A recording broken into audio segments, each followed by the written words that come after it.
지켜주시는 주님, 오늘도 이렇게 교회에 나와 마음껏 주께 찬양하고 주님 말씀을 듣게 하시면 감사합니다. 아멘.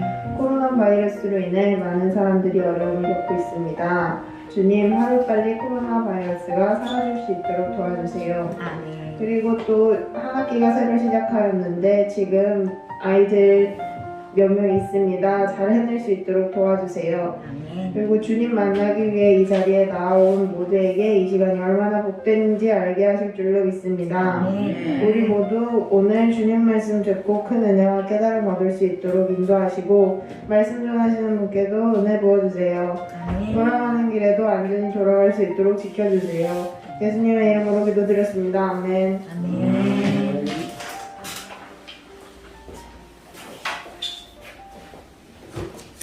예, 하나님께서 오늘도 매우 귀한 은혜 주신 줄로 믿습니다. 예, 오늘 말씀, 함께 읽을 말씀은 요한 1서 1장 9절 말씀입니다. 요한 1서 1장 9절 말씀.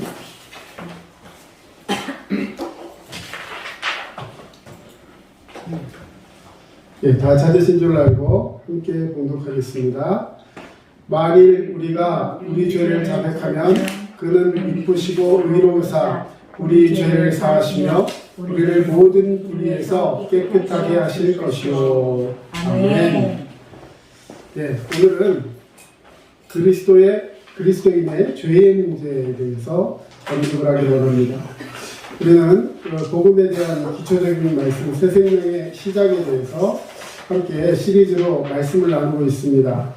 우리 첫 시간에는 뭐였죠? 행복의 첫 단추. 아유 감사합니다. 행복의 첫 단추. 네, 첫 단추를 잘 끼야 된다. 네, 오늘 이따 끝나고 맛있는 거 드리겠습니다. 교회 안에서 먹지 못합니다. 예, 자, 그 행복의 첫 단추를 잘 끼고 우리에게 두 번째 진정한 행복이 뭐냐, 참 행복이 뭐냐 그거에 대해서 공부를 해야 된다고 말씀드렸고요. 그리고 예수를 믿으면 그러면 우리에게 주어지는 실제적인 복이 무엇인가, 기쁨과 평안과 이런 것들이 있다라고 말씀을 드렸습니다. 오늘은 네 번째 시간. 자, 그런데도 불구하고 반드시 짚고 넘어가야 될 것이 하나 있는데 바로 그리스도인의 죄의 문제입니다. 자, 여기서 말하는 죄는 우리가 구원받기 전에 지었던 원죄, 다시 말해서 예수를 믿지 않는 죄의 문제가 아니라 우리가 예수를 믿고 난 후에도 죄를 짓고 있다는 거죠. 그런데 많은 분들이요, 여기에 대해서 확신이 없고 또 어떻게 내가 해야 될지 뭐 이런 것들에 대해서 개념이 부족해서 마음속으로 굉장히 우울해지고 내가 이렇게 살아서 내가 구원받을 수 있는가 뭐 이런 여러 가지 구원에 대한 오해들을 가지고 있는 경우가 많이 있습니다. 그래서 오늘은 핵심이 뭐냐면 구원받은 그리스도인이 죄를 지으면 그러면 어떻게 될 것인가, 어떻게 되는가. 우리 앞에 있는 글을 한번 같이 읽겠습니다. 구원받은 그리스도인이 죄를 지으면 어떻게 됩니까? 예, 자, 구원받은 그리스도인이 죄를 짓는다. 자, 이 말의 전제는 구원받은 그리스도인도 죄를 지을 수 있다는 거예요. 짓고 있고.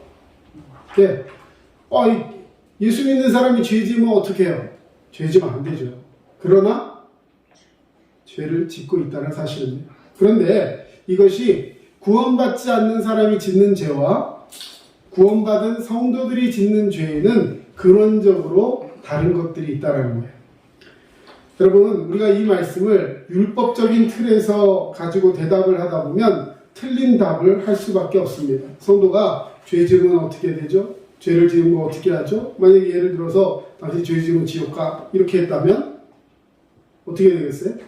그 성도는 내가 오늘 지은 죄 때문에 천국으로 갈 걸음이 100걸음이었다면 이제 오늘 이 죄로 인해서 천국에서부터 이만큼 멀어졌다. 이런 생각을 갖고 율법적으로 생각하다 보면 매일매일 사는 것이 공포고 매일매일 살아가면서 오늘은 내가 천국에 얼만큼 가까워졌지? 아니 얼만큼 멀어졌지? 이런 잘못된 생각 속에서 내 행위로 구원받는다는 착각 속에서 날마다 조바심하며 나는 천국 갈 수 있을까? 없을까? 어떻게 할 수 있죠? 어떻게 알아요? 죽어봐야 알지. 이런 식으로 생각하면서 굉장히 두려운 그런 삶을 살 수밖에 없다는 것이죠. 여러분 그리스도인도 죄를 짓습니다. 그러나 죄의 결과는 정죄가 아니라 징계라는 거예요. 이게 중요한 것입니다. 우리가 죄를 짓는데 그 죄의 결과가 뭐가 아니라 정죄가 아니라 징계라는 것입니다. 그리스도인이 짓는 죄는 정죄가 아니라 징계. 여러분 정죄라는 것은 죄로 정해진다는 뜻이죠. 말 그대로. 이건 뭐냐면 그 죄가 정죄된 사람은요 지옥에 가는 거예요. 이것은 믿지 않는 예수 그리스도를 주로 영접하지 않은 모든 사람들은 그 죄의 결과로 말미암아 분명하게 말씀하여 주셨죠. 로마서 6장 23절 죄의 삭은 사망이다. 죄의 삭은 사망이에요. 그 후에는 심판이 있을 것이다. 그 심판은 바로 지옥에 떨어지는 심판이에요. 여러분 그런데 우리 예수 그리스도를 믿는 자는 이미 예수 그리스도를 믿음으로 그 지옥의 심판으로부터는 영원히 해방된 구원받은 성도인 줄로 믿습니다.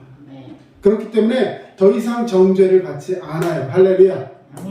그러나 분명히 알아야 할 것이 있습니다. 자, 죄를 지어도 그러면 하나도 죄가 없느냐? 반드시 징계가 따른다라는 거예요. 구원받은 그리스도인이 계속해서 죄를 지으면 우리를 구원하신 하나님이 원치 않으십니다. 여러분 하나님이 구원받은 우리에게 원하시는 것은 맨날 죄 짓고 사는 것이 아니에요.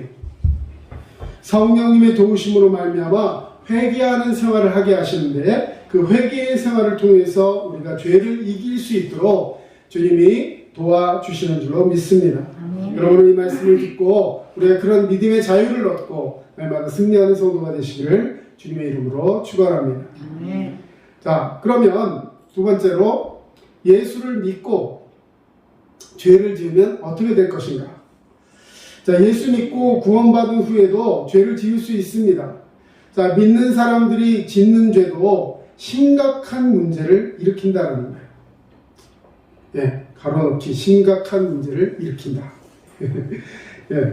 자, 예수 믿는 사람이 죄를 지으면 그 죄의 결과로 심각한 문제가 일어난다는 겁니다. 자, 하나님께서는 예수님을 믿고 난 후 짓는 죄에 대해서 해결 방법을 주셨어요. 이건 굉장히 중요하죠. 자, 전제를 다시 한번 생각해 보겠습니다. 자, 예수 믿고 난 다음에도 그리스도인도 죄를 지을 수 있다고 했어요. 자, 근데 그 죄는 예수 믿지 않는 사람들이 지은 죄와는 근원적인 차이가 있다라고 말씀을 드렸습니다. 예수 믿지 않는 자는 정죄, 다시 말해 심판의 벌을 받을 것이고 우리는 벌이 아니라 징계를 받아요. 나중에 또 말씀드리겠지만 징계가 뭐냐면요. 여러분 어린 자녀가 예를 들어 잘못했어요. 근데 그 잘못을 덮어주고 감싸주기도 하지만 그 죄를 그냥 덮어주고 계속 넘어가다 보면 나중에 이 아이가 잘못될 것 같다 이런 생각이 들 때는 반드시 그 지은 죄를 지적하면서 네가 그런 식으로 하면 안 된다라는 것을 따끔하게 혼내줘야 됩니다. 그래야 다시는 그런 죄를 짓지 않을 거예요. 그리고 죄를 지으려고 할 때도 그 생각이 나서도 내가 이렇게 하면 안 되지 라고 생각이 날 거예요. 바로 징계는 이런 것입니다. 하나님이 우리를 자녀 삼아 주셨기 때문에 자녀인 우리가 바로 설 수 있도록 우리에게 매를 대고 우리의 삶에 채찍을 가하는 그 징계가 있을 수 있다는 사실입니다. 자, 그러면 이런 것을 알고 나면 내가 하나님 앞에 징계가 있구나, 하나님 앞에 바로 서야 되겠구나 이런 생각을 가지고 믿음으로 서야 되는데 많은 사람들이 이 원리를 모르기 때문에 구원받은 사람들이 누려야 할 복을 누리지 못하고 산다는 거예요. 다시 말해서 죄를 지은 사람은 구원받은 자로서 누려야 할 복을 제대로 누리지 못하고 살 수 있다는 것이죠. 자, 그러면 예수 믿는 사람들은 어떻게 해야 그 죄 부분을 해결할 수 있습니까? 여러분, 예수 믿는 사람이 죄를 지면 어떻게 되는가? 1번, 예수 그리스도 안에 있는 사람에게는 결코 정죄함이 없습니다. 예수 믿는 사람들에게는 결코 정죄함이 없다. 우리 로마서 8장 1절 2절 함께 있습니다. 그러므로 이제 그리스도 예수 안에 있는 자에게는 결코 정죄함이 없나니 이는 그리스도 예수 안에 있는 생명의 성령의 법이 죄와 사망의 법에서 너를 해방하였습니다. 아멘. 여러분, 예수 믿는 자에게는 죄가 없다, 정죄함이 없는데 얼만큼 없다 그랬어요?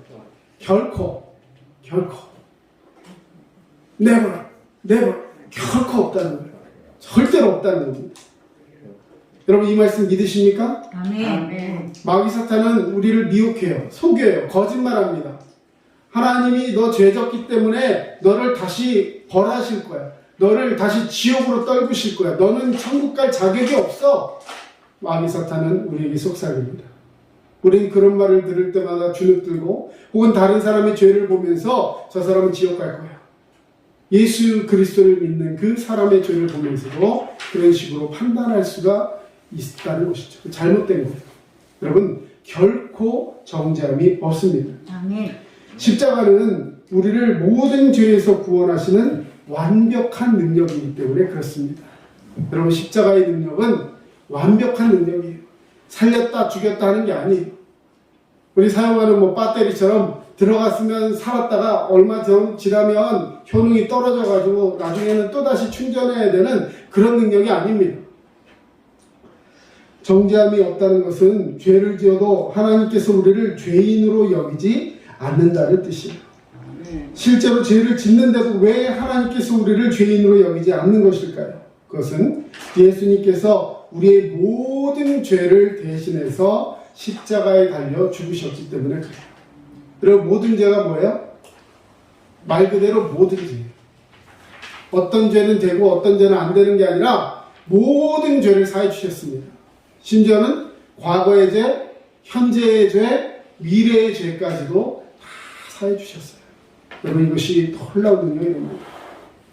예수 믿기 전에 내가 지었던 죄, 예수 믿고 있는 지금도 짓고 사는 죄, 앞으로도 내가 부지불식간에 주님을 예수 그리스도 영접했음에도 불구하고 내 삶 속에서 드문드문 나타나게 될 그 미래의 죄까지도 예수 그리스도의 십자가에 다 못 박아주신 줄로 믿습니다. 아멘. 그래서 우리는 뭘 의지해야 돼요? 십자가의 능력을 의지하는 줄로 믿습니다. 예수 그리스도의 십자가는 우리의 모든 죄를 완벽하게 해결하는 능력이십니다. 그러므로 죄를 지어도 정죄받지 않는 것입니다.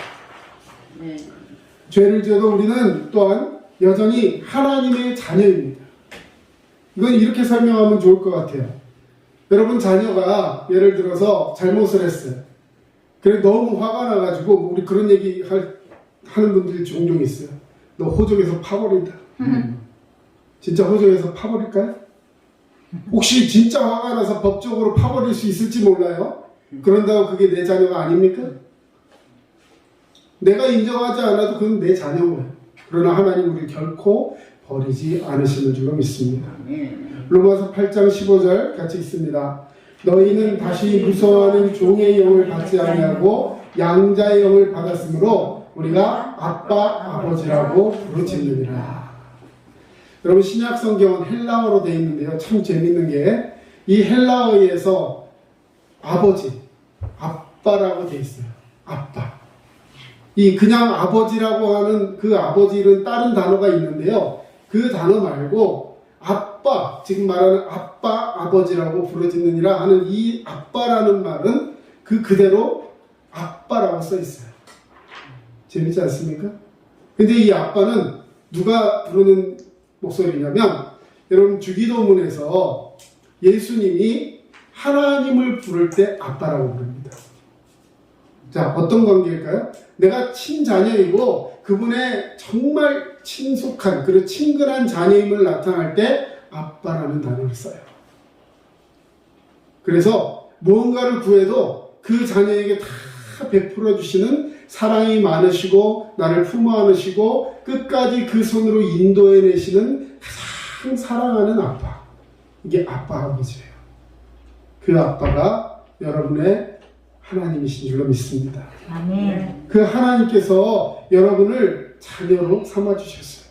어떻게? 양자의 영을 받음으로. 양자.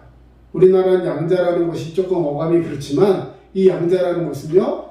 전권을 다 위임받아 아들로 상속받은 자라는 뜻이에요. 여러분 그냥 어디서 꼬다는 자식 이런 뜻이 아닙니다. 내 모든 걸 다 주고 내 모든 걸 그대로 다 이어받을 하나님의 아들. 그게 누구라고요? 저와 여러분인 줄로 믿습니다. 아멘. 하나님 우리를 그렇게 자녀 삼아 주셨어요. 여러분 그런 분이 우리의 죄를 묻지도 않으십니다. 심지어는 기억조차 하지 않으십니다. 예수 그리스도의 보혈로 맺어진 하나님과 우리의 관계는 어떻게 될까요? 결코 끊어지지 않는 거예요.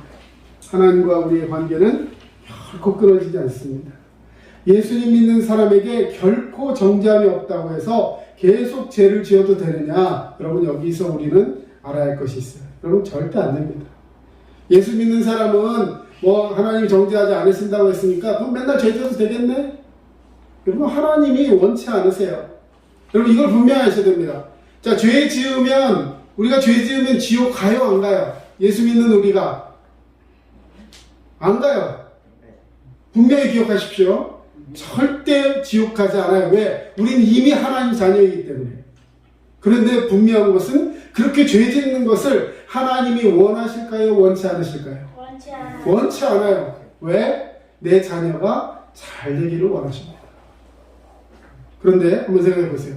아버지랑 나랑 관계가 좋고 아버지가 내게 모든 걸 허락하는 능력이 있는 그 아버지이신데 그 자녀가 내가 잘 되기를 원해서 아버지의 뜻대로 살기를 원합니다. 그런데 그 자녀가 아버지의 뜻대로 살지 않고 아버지 말도 듣지 않고 자기 생각대로 살면서 죄를 짓고 살아요?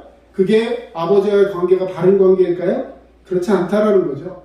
하나님이 원하시는 것은 관계 속에서 점점 친밀해지며 하나님 아버지 앞에 탁 붙어서 함께 가고 함께 예배하고 함께 교제하는 관계의 증진, 관계의 회복이 나타나기를 원하신다는 것입니다. 할렐루야. 아멘. 여러분 하나님께서 우리 안에 있을 때 놀라운 축복의 역사가 나타난다는 이 사실을 기억하고 오늘도 믿음으로 나아가고 승리하는 자가 되어야 할 줄로 믿습니다. 아멘. 그래서 우리는 계속해서 죄를 짓는 것은 우리를 구원하신 하나님의 뜻이 아니라는 것을 꼭 기억해야 합니다.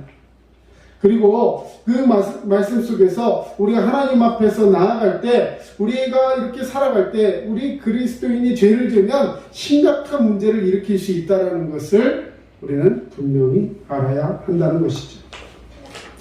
계속해서 죄를 짓는 것은 우리를 구원하신 하나님의 뜻이 아닙니다. 자, 거기에 가로는 그리스도인이 짓는 죄도 심각한 문제를 일으킨다. 이런 거죠. 자, 두 번째. 그러면 그리스도인이 죄를 지으면 어떤 결과가 나타나느냐? 그리스도인이 죄를 지으면 책망과 징계를 받습니다. 아까 말씀드렸죠? 정죄는 받지 않지만 징계를 받아요. 그리고 징계를 받기 전에 먼저 책망을 하십니다. 참 하나님의 신사적이세요. 전 가끔 막 너무 화가 나면요, 막 뭐라고 얘기하기도 전에 막 하면서 주먹부터 나가고 싶은 그런 생각이 막 들 때가 있어요. 네, 너무 막 힘들게 하고 막 그러면 하는 그런 생각이 막 들 때가 있는데 그렇다고 매번 그러지 않습니다. 하지만 하나님은요, 먼저 말씀을 해주세요. 깨닫게 해주십니다. 그리고 나서 징계를 해요. 여러분, 우리 부모들이 말하자면 교육받지 못하고 준비되지 못한 그 영적으로 또 정서적으로 내가 그런 케어를 받지 못한 상처가 있는 부분들이 있어요. 어린 시절의 상처, 몸에 밴 어린 시절, 이런 것들 때문에 우리 자녀를 키울 때도요, 그런 것들이 그대로 나타나는 경우가 있습니다.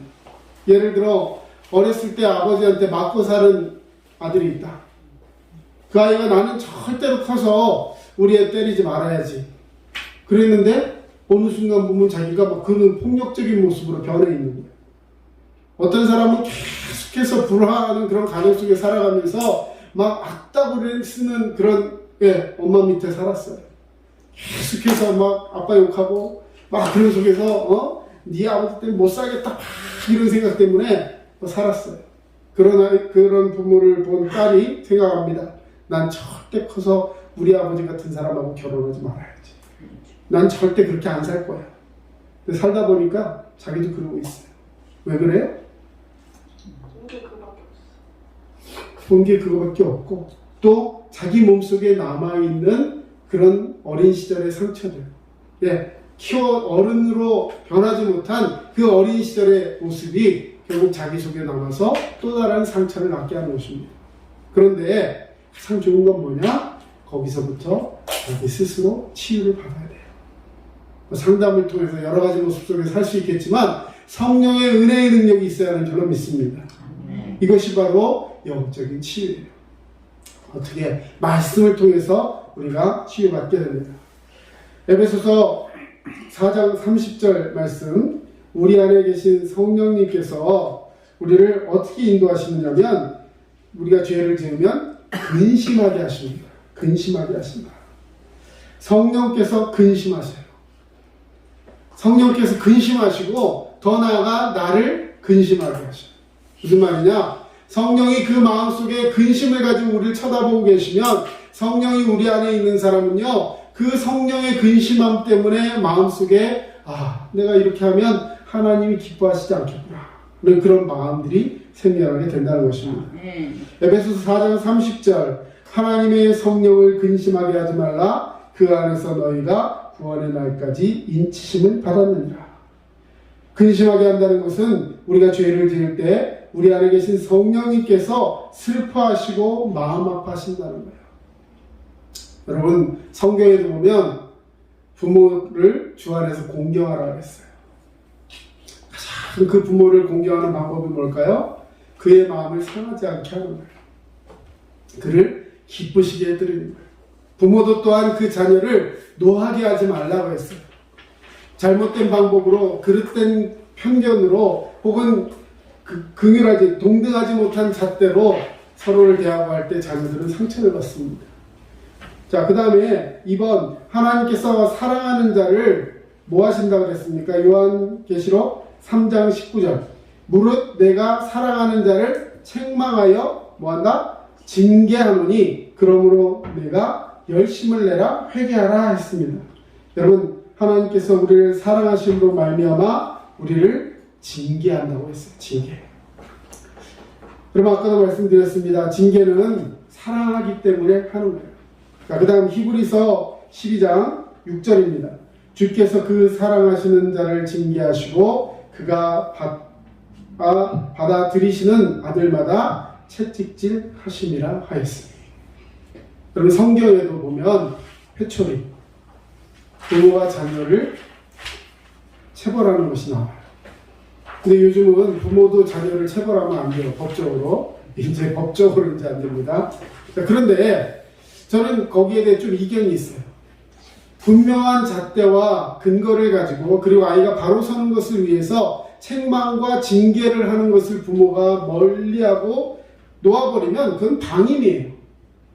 그냥 애 마음대로 커라라고 내두는 것이 사랑이 아닌 거예요. 그래서 분명하게 하나님이 하시는 마음으로, 하나님이 주시는 말씀으로 책망하고 징계하며 하나님이 이걸 원치 않는구나 라는 것을 알게 하는 것, 이것이 부모된 도리고 또한 그리스도인으로서 우리가 가져야 할 삶의 태도인 것입니다. 자, 하나님께서는 우리가 죄를 지을 때 슬퍼하시고 마음 아파하십니다. 그래서 하나님께서는 우리가 계속해서 죄를 짓도록 내버려 두지 않으십니다. 그래서 하나님께서 우리가 죄를 지을 때 하는 그 방법이 그 밑에 징계라고 말씀드렸습니다. 자, 불신자들이 죄를 지으면 뭘 받는다고요? 정죄를 받아요. 하지만 그리스도인들이 죄를 지으면 징계를 받는 것입니다.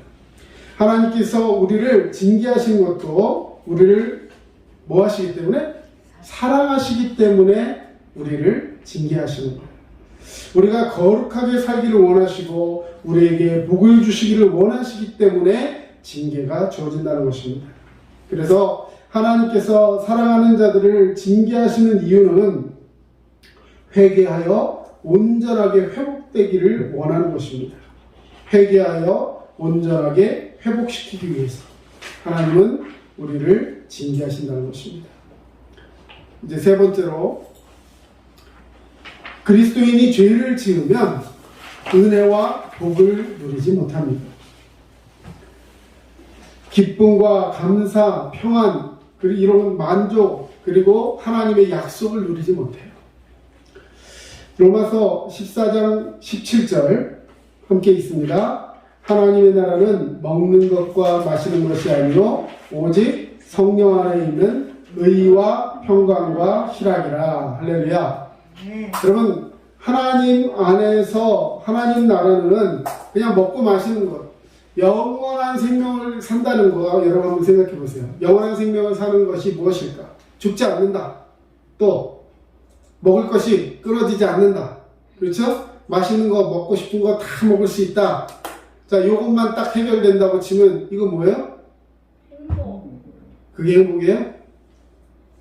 만약에 자, 먹는 거 다 주어지고 맛있는 거 있고요. 죽지 않아요? 뭐 여기까지라고 치면 행복할까요? 아무리 맛있는 걸 먹고 아무리 좋은 것을 먹고 살아도요. 그냥 그게 다라면 저는 그닥 그렇게 행복하지 않을 것 같아요. 생각해 보세요. 산의 진미를 요즘 뭐 이런 배달앱도 많이 있는데 뭐 돈이 끊이지가 않았고 내가 매일같이 시켜 먹을 수 있는 뭐 그런 분들 요즘 많잖아요. 그죠? 뭐 시켜 먹는 거 뭐 배달비가 얼마가 들는지 뭐 맛집이라고 쳐도 오늘은 이 맛집, 뭐 내일은 저 맛집 막 이러고 살아요. 네? 심지어는 그렇게 먹는데 건강에도 이상이 없다고 칩시다. 자, 그럼 그게 가장 행복할 걸까? 아니에요. 성경에서 말하는 가장 큰 행복은 뭐냐면 의와 평강과 희락이라. 성경은 분명하게 말씀하고 있습니다. 여러분, 왜 행복하냐면, 왜 영생을 누리는 복이 행복하냐면 하나님의 뜻을 알아요. 그 안에서 평강을 누립니다. 그리고 그것이 나에게 기쁨이 돼요. 여러분, 이것이 행복인 줄로 믿습니다. 여러분, 너무 어렵게 생각하지 마시고 저를 한번 보세요. 만약에 옆에 있는 내 가족, 예를 들어 남편하거나 아니면 자식하고 사는데 이것이 뭐 먹을 거 다 주어지고 입을 거 뭐 돈 걱정 안 하고 뭐 몸도 건강하고 물론 행복하죠. 하지만 서로 뜻이 안 맞아. 그래서 평안이 없어요. 그리고 기쁨은 요즘 말로 일도 없어요. 그게 행복해요? 그런데 살기 힘들 거예요. 우리 요즘 말하는 펜트하우스에 살아도 거기 사는 사람들 하나도 안 부러워요. 네? 그 드라마에 나오는 사람들 보면 오늘은 누가 죽을까? 이런 생각하면서 조마조마하면서 오늘은 내가 누굴 죽여야 하나? 이런 생각을 하면서 살아가는 것 같아요. 여러분, 그것은 행복이 아닙니다. 하나님 안에서 은혜와 복을 누리지 못하는 것이 바로 이와 같다라는 거예요. 그리스도인이 죄를 지으면 은혜와 복을 누릴 수가 없습니다. 특별히 기쁨, 감사, 평안 이런 것들을 누리지 못해요. 데살로니가 5장 16에서 18절 보면 우리가 잘 아는 말씀이 있습니다. 한번 봅시다. 항상 그 다음에 쉬지 말고 기도하라. 그 다음 범사에 감사하라. 이런 하나님이 원하시는 것이고 뜻이다. 이런 말씀이 성경에 기록되어 있습니다. 여러분, 항상 기뻐하며 사십니까? 네. 항상 쉬지 않고 기도하고 계세요? 아멘. 아멘이 조금 줄었어요. 범사에, 정말로 범사에 감사하고 있습니까? 아멘. 그래도 우리 교회는 아멘 하시는 분들이 있어요. 여러분, 많은 사람들이 여기 아멘 하지 못합니다. 이유가 뭔 줄 아세요? 자기가 그렇게 못 산다고 생각해요. 여러분, 근데 이걸 잘 아셔야 돼요. 이 말씀은 우리에게 율법으로 주신 말씀이 아니에요. 너 항상 기뻐하지 않으면 벌 줄 거야. 항상 기뻐하지 못하면 너는 점수가 깎이는 거야. 이게 아니에요. 여러분, 이것은 우리에게 하나님께서 주신 약속의 말씀이라는 것을 기억하시기 바랍니다. 이 말씀은 율법이 아니라 약속이에요. 항상 기뻐하라는 것은 너를 항상 기뻐할 수 있는 상황에 두시겠다라는 약속입니다. 하나님이 너를 항상 기뻐할 수 있는 상황에 두시겠다. 할렐루야. 아멘. 왜요? 하나님이 나와 함께 하시기 때문에 기뻐할 수 있는 거예요. 쉬지 말고 기도하라는 말은 언제든지 무엇이든지 기도하면 내가 응답하겠다라는 약속입니다. 지난 시간에 말씀드렸죠. 기도 응답 못 받는 기도가 있다 없다? 없다라고 분명히 말씀드렸어요. 그런데 왜 기도가 안 이루어지냐고요? 그 기도가 여러분이 원하는 기도를 하는 것이 아니라 하나님의 뜻에 합당하게 기도하며 하나님의 뜻을 발견하기 위한 기도라면 하나님은 반드시 응답해 주시요. 그리고 그 결과로 인해서 우리 마음의 생각과 우리 마음을 지켜주신다. 그것으로 인해 기뻐지고 그것으로 인해 주님과 더 가까워져서 사실 알고 보면 그 기도가 내가 원하는 것이 이루어지지 않은 것처럼 보였던 것이 뒤에 가보면 훨씬 더 가치 있고 훨씬 더 예비한 것으로 주님이 나를 인도하고 계셨구나. 할렐루야. 아멘. 감사할 수 있는 주님의 백성이 될 것입니다. 범사에 감사하라. 모든 상황이 항상 감사할 수 있는 상황이 될 수 있도록 하나님이 만들어 주신다는 거예요. 여러분 이것을 약속으로 믿고 나면 우리의 삶에 평안이 다가오게 될 줄로 믿습니다. 아멘. 그러나 그리스도인들이 죄를 지으면 이런 것들을 누리지 못한다는 거예요. 내가 그 말씀을 믿는데도 왜 나에게 평안이 없을까요? 내가 죄 가운데 있을 때 우리는 그 평안을 누릴 수 없다는 것입니다. 예배가 무너지고 기도가 막힙니다. 이거 참 너무나도 안타까운 거죠.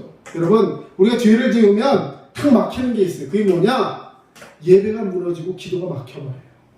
하나님 앞에 기도하는데도 뭔가 먹먹하고 기도하는데도 감동이 없고 기쁨이 없고 예배를 드리는데도 뭐 은혜가 되지 않고 말씀을 듣는데도 그냥 그 말씀이 그 말씀인 것 같고 여러분 어디 좋은 부흥회 가서 정말 훌륭한 설교 듣는 거 좋습니다. 그런데요 여러분 어떤 예배에 승리해야 하냐면 여러분이 섬기는 교회 여러분이 함께하고 있는 교회에서 매일같이 드리는 예배 속에 드리는 말씀 속의 은혜를 받아야 하는 줄로 믿습니다. 여러분 집밥이 건강을 책임지는 거예요. 교회도 마찬가지입니다. 우리의 영혼을 위해서 하나님께서 우리에게 주신 이 예배를 통해서 하나님 앞에 나아가고 하나님과 교제하는 통로 이것이 바로 예배와 기도 생활인데 여러분 그것이 죄를 지으면 하나님과 교제하는 데 중요한 이 통로가 막혀서 하나님이 주시는 은혜를 누리지 못하게 된다는 것입니다. 자, 세 번째로 사명을 감당하지 못하는 그리스도인이 됩니다. 하나님이 우리에게 사명을 주세요. 우리를 부르시고 우리를 일하라고 맡겨주십니다. 근데 그 사명을 감당하지 못하게 돼요. 삶이 옛날로 확 돌아가 버려요. 옛생활. 우리는 고린도후서에 보면 그런즉 누구든지 그리스도 안에 있으면 새로운 피조물이라. 이전 것은 지나갔으니 보라 새 것이 되었다. 주님 나를 새 삶으로 완전히 바꿔주셨습니다. 근데 굳이 버리고 태워버리고 다 묻어버렸던 그 죄의 옷을 다시 탁탁탁 해가지고 다시 그 옷을 입는다는 거예요. 여러분 옷을 잘 입다가 이제 내가 새 옷을 완전히 입어서 그 옷을 더 이상 입으면 안 되는 옷이어서 그 옷을 버렸어요. 예를 들어 코로나 방역을 하는데 코로나 방역복 네? 그 가격이 얼마인지는 잘 모르겠지만 그것도 돈이 솔직히 나갈 거예요. 그런데 그 방역의 임무를 다 하고 나서 그 옷을 어떻게 할까요? 빨아서 입지 않습니다. 다 소각해요. 태워버려야 돼요. 그런데 예를 들어 아깝다고 그 이렇게 보면 핵 표시 비슷한 거 이렇게 폐기물 표시 있는 그 쓰레기통을 열어가지고 확 뒤져가지고 그것을 퉁퉁 털어갖고 다시 입었어요. 돼야 안 돼요? 큰일 나는 거죠. 여러분 우리가 죄를 지으면 옛생활로 돌아가고 그 옛 모습을 자꾸만 그리워하고 그 모습 속에 미련을 갖고 해서는 안 될 행동들을 할 수 있다는 것입니다. 마태복음 5장 13절 너희는 세상의 소금이니 소금이 만일 그 맛을 잃으면 무엇을 짜게 하리요 후에는 아무 쓸데없어 다만 밖에 버려져 사람에게 밟힐 뿐이니라.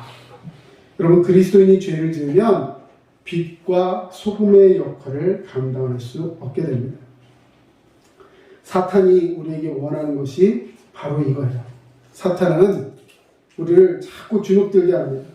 사탄의 무기는 거짓말인데 그가 우리를 거짓말로 넘어뜨리기 위해서 하는 두 가지 전략이 있는데 그 두 가지가 뭐냐면 예수 믿지 못하게 하는 거고 사람이 예수 믿기 전에는 예수 믿지 못하게 하는 것이 전략이에요. 그리고 만약에 예수를 믿었다면 믿은 후에는 예수 믿기 전처럼 살아가게 하는 것이 사탄의 전략입니다. 사탄은 우리를 넘어뜨리게 어떻게 한다고요? 예수 안 믿는 사람은 못 믿게 하고 일단 예수 믿은 사람은 예수 믿기 전으로 돌아가게 만들어버린다는 거예요. 여러분 어떤 게 더 파급 효과가 있을까요?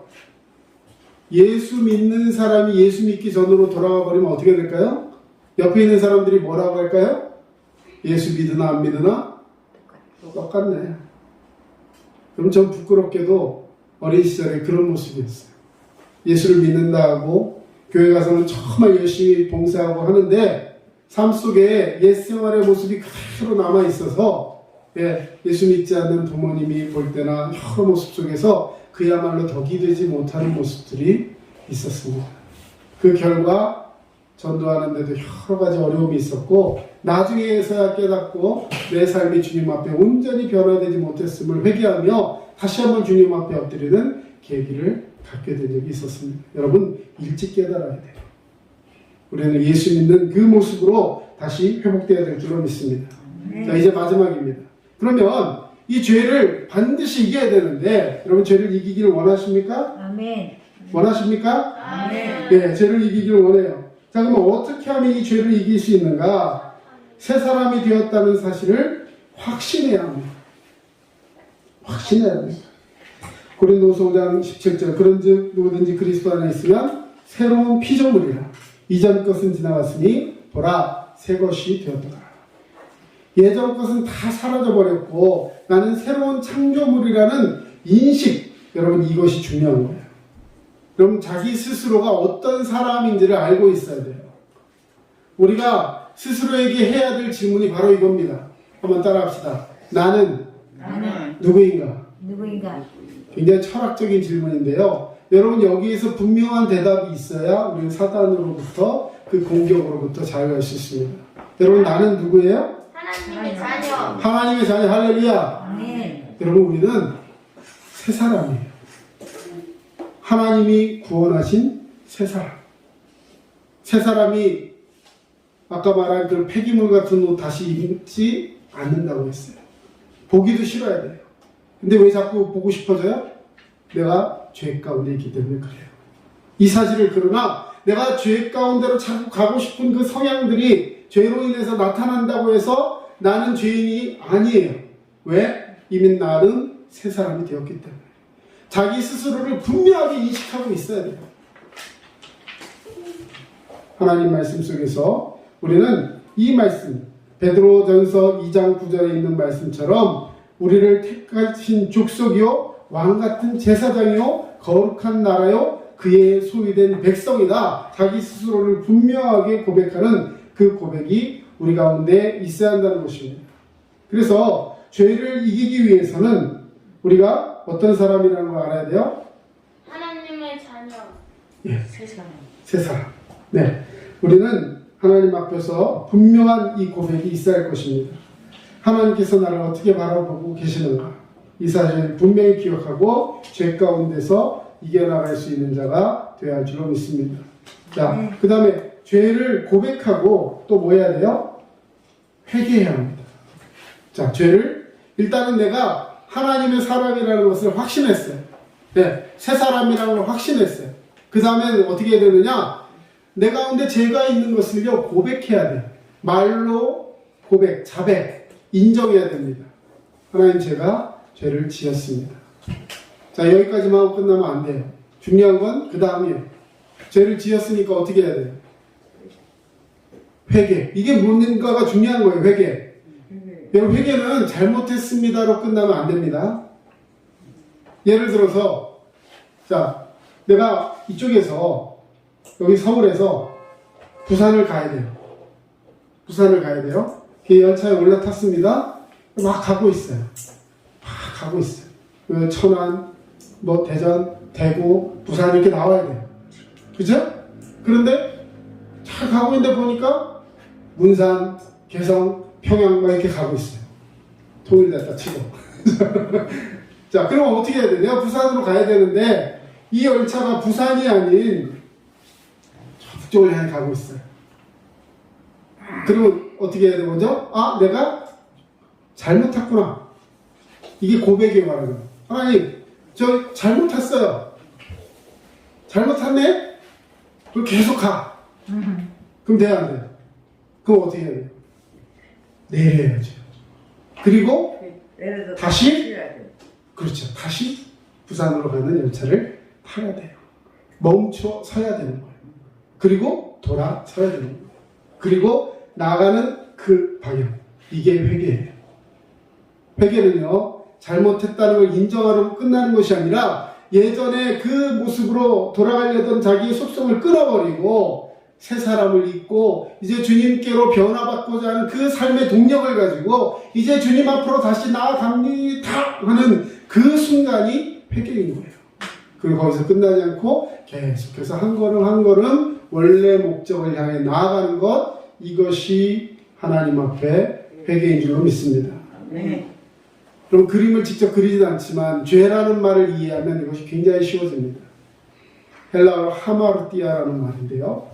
이 죄라는 말의 원형이 뭐냐면 내가 원래 쓰고자 했던 관역에서 화살이 빗나가게 오조준해서 그걸 쏘는 거예요.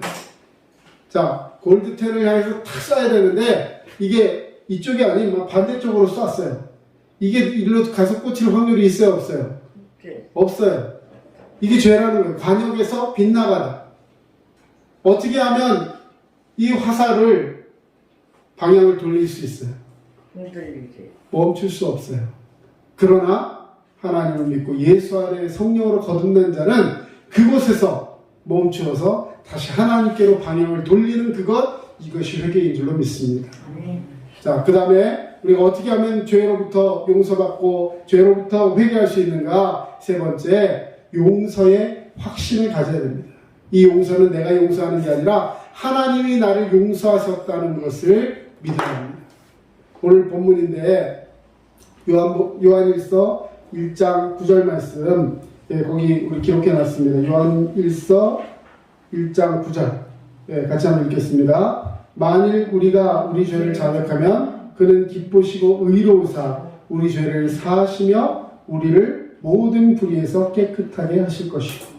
자, 우리가 뭐하면? 죄를 자백하면, 회개하면 하나님은 미쁘시고 의로우사, 너무나도 완벽하고 너무나도 아름답고 너무나도 귀하신 분이고 나를 사랑하시는 완벽하신 완전하신 하나님이신데 그 하나님께서 의롭다라는 거예요.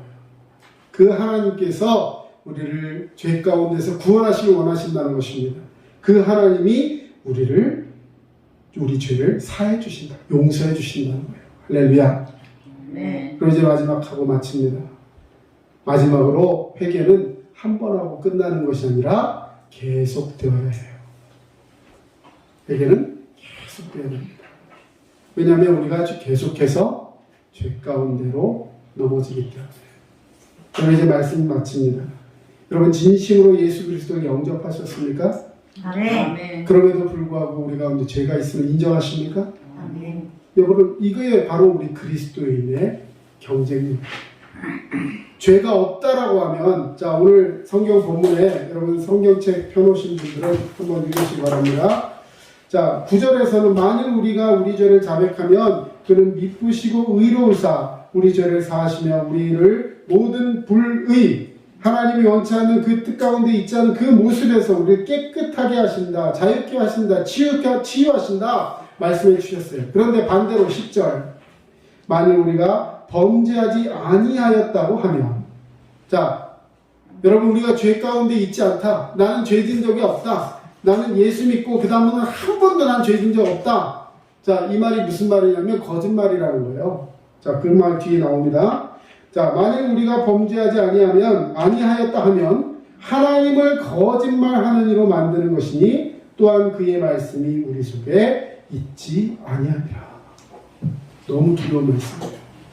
나 죄 없어? 라고 얘기하는 사람 뭐라고요? 그 안에 하나님 말씀이 없는 거예요. 말씀이 뭐예요? 예수 그리스도. 예수 그리스도가 그 안에 없는 겁니다. 구원받지 못한 자예요. 여러분, 죄에 대한 문제를 분명하게 인식하셔야 돼요.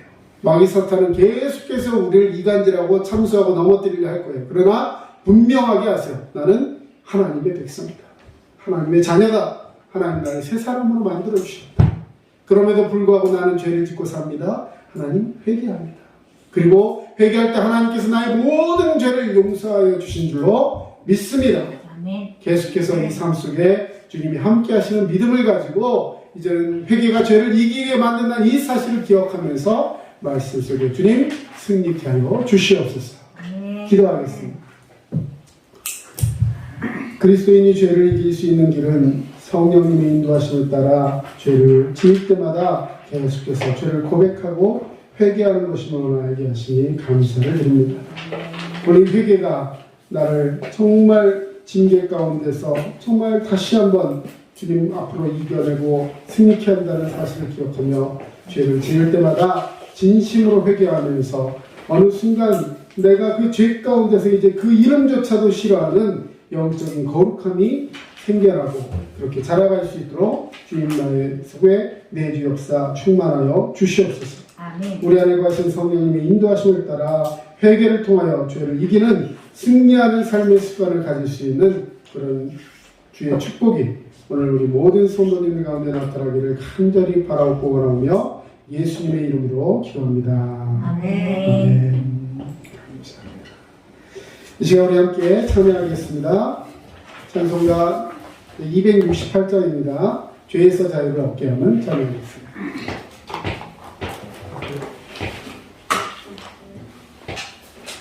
예, 모니터 올려주시고.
지금은 우리 주 예수 그리스도의 은혜와 하나님 아버지의 크신 사랑하심과 성령님의 내주 역사 교통 충만하심, 이제 우리의 삶 가운데 죄가 있음을 고백하며 하나님 앞에 회개하기를 원하고 이제 그 회개한 대로 주님 앞에 나아가 살면서 새 사람을 누리고 믿음으로 놀랍게 회복되기를 원하는 주의 백성들 머리 위에 이제로부터 영원토록 함께 하시기를 간절히 축원하옵나이다. 아멘. 아멘. 말씀 생각하시고 이분을 나누시고 주님 도와주시옵소서.